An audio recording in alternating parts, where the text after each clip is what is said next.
to start over and too broke to retire. I felt stuck with no idea what to do until I found a way forward. But first, let me show you how I got here. I'm Eric. I'm a mechanical engineer, product designer, and auto enthusiast. I escaped the corporate world over 25 years ago when I started my own business. My retirement plan was simple. Build the business, sell it someday, and that funds my retirement. No 401k, no pension, just a classic small business owner dream. Of course, life seldom goes as planned. When April 2023 arrived, our sales dropped by 50% pretty much overnight. The business couldn't pay me anymore. Couldn't pay any of us. I took a warehouse job just to survive. And then I left it 2 years later, thinking that I could turn things around with better marketing. I was wrong. The end result? I'm broke, and I have nothing saved for retirement. And I'm not some weird exception. The numbers on this are terrifying. Let me zoom out for a second, because this isn't just my mess. A recent AARP survey found that 1 in 5 Americans age 50 and older have no retirement savings at all. And about 61% are worried that they won't have enough money to support themselves in retirement. Other analysis of Federal Reserve data show that, experts say you might need something like $1.2 million to retire comfortably in the United States. The median retirement savings for people 55 to 64 is only around $185,000. And that's for the people who actually have accounts at all.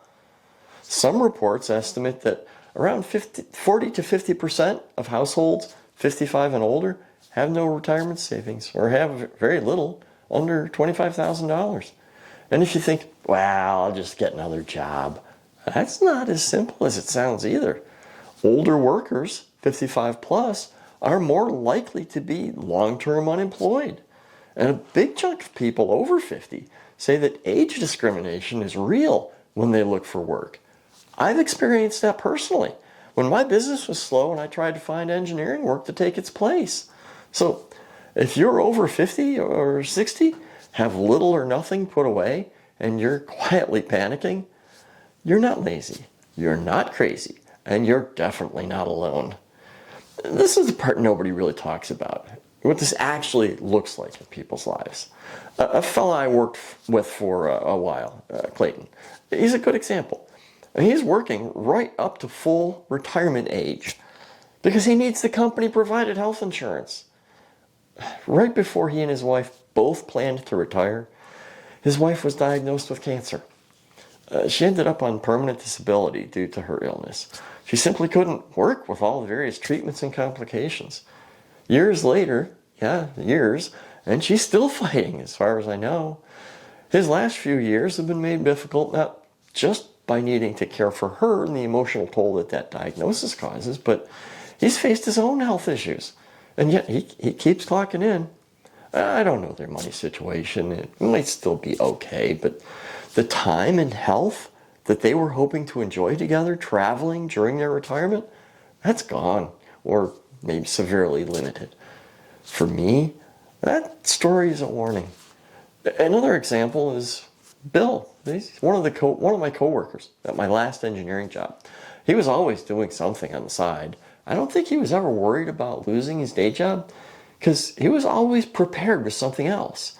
Now, whether it was building a house to resell, building custom mountain bikes, or crafting motorcycle frames for drag racing, he always had a side gig. And when he was eventually let go during yet another corporate reorganization, he was prepared and went full-time into building these motorcycle frames. I've heard he's doing well, and that's no doubt because he wasn't dependent on one source of income. Me? I'm somewhere in between those two. My business never grew into the kind of multi-million-dollar company that buyers line up to acquire. Sure, it's been a solid, real business. It's been interesting. Until the post-pandemic period, it's taken out quite a few other similar businesses in my industry. Now it can't afford to pay me even a modest $45,000 a year salary. Hell, it can't even pay me half of that. To keep it alive, since I have too much of my life and money already invested in it, and to keep myself alive, I'm drawing down what's left of a home equity loan. I'm putting money into the business instead of taking money out. I'm literally borrowing from that loan to pay the interest on that loan. And at the current burn rate, I've got months, not years, before that safety net disappears entirely. And then I lose my home. I'm not in denial.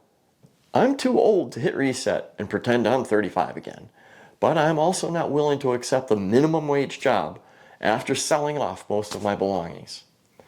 So here's what nobody tells you about being in this position. The part that doesn't show up on spreadsheets, it's the fear and uncertainty. It's sitting at my desk with a calculator, looking at the loan balance and asking, how many months of basic bills does this actually cover? And it's lying awake at 3 a.m. doing math in my head, about loan payments, utility bills, health insurance, and what happens if the business can't be kept alive. It's looking around your house and thinking, how much can I get for this place? What's my car worth? What else can I sell? What will anyone even want? And here's the kicker. Even if I sold everything, it buys me maybe 18 months. And then what? I'd be 62 years old, broke, unemployed, and homeless. But even worse is the realization that unless I wanted to work as a greeter at Walmart or at a fast food joint flipping burgers, no one's going to hire me. I hated those thoughts. I know I can't retire. But instead of accepting that I'm also going to lose everything I've worked so hard for, I started asking myself, well, what else could I do? And once I changed the questions, the plan started to look very different. Here's where I've landed. I'm focusing on 3 things. One is to make my life cheaper to run. That means looking hard at expenses, simplifying where I can, and putting off some purchases as long as I can, which is going to be pretty tough since I'm already pretty frugal in most things. 2, I'm going to plan for work that I can do from anywhere.